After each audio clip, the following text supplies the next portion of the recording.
Rachel Reeves's debut budget, the first budget presented by a woman chancellor. It was sharp, clever, and on the surface looked bold enough to tick some boxes for Starmer's critics in the Labour movement. But here's the kicker. It's what's hidden under the surface that will hit us hardest in the months to come. Just to rewind a bit, Starmer snagged his majority on July the 4th, but he got it with fewer voters than Jeremy Corbyn did in both of his elections. So what are those millions of Labour voters expecting now? Change. After years of cuts, crumbling public services and stagnant wages, people are ready for something different. Reeves framed her budget as one for working people and promised economic growth. But does it really add up? At one point, Reeves hit the Tories hard over the mess they've made over public services. Record NHS waiting lists, a justice system in shambles, local authorities barely hanging on. And the Tory response? Crickets.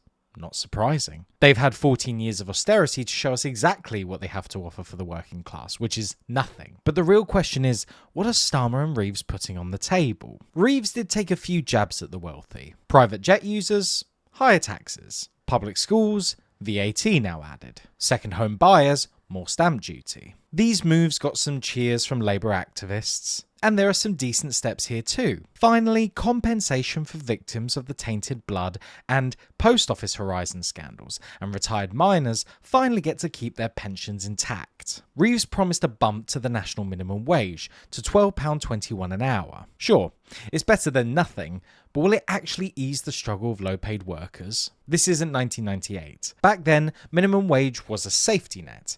Now it's the norm for millions in hospitality, retail and gig economy work. And it's still too low. The NHS?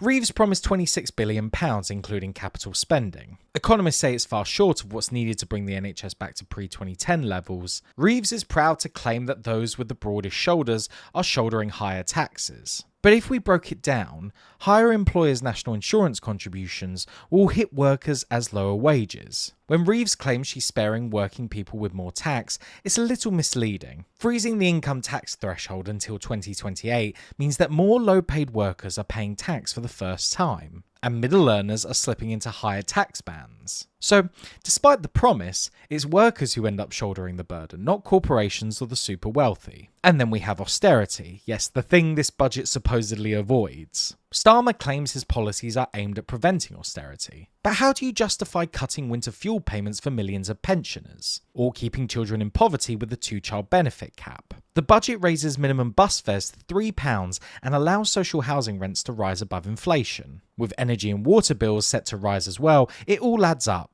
And it all hits those with the least the hardest. By 2029, the Resolution Foundation predicts average earnings adjusted for inflation will be back to where they were in 2008. That's 20 years of stagnant living standards. For the poorest, the outlook is even bleaker. A 1.7% benefits increase next April won't keep pace with inflation. By 2029, the average family will be £770 worse off in real terms compared to now, according to the Joseph Rowntree Foundation. We've heard the call for wealth taxes, and even Labour's affiliated unions want them. But Reeves is only asking for very minute contributions from the wealthy. Big business and finance interests had a hand in crafting this budget. The lobbying muscle made sure that corporation tax stays low, and the tax loophole carried interest for private equity is barely touched. Reeves argues that the budget aims to boost investment. But let's be real.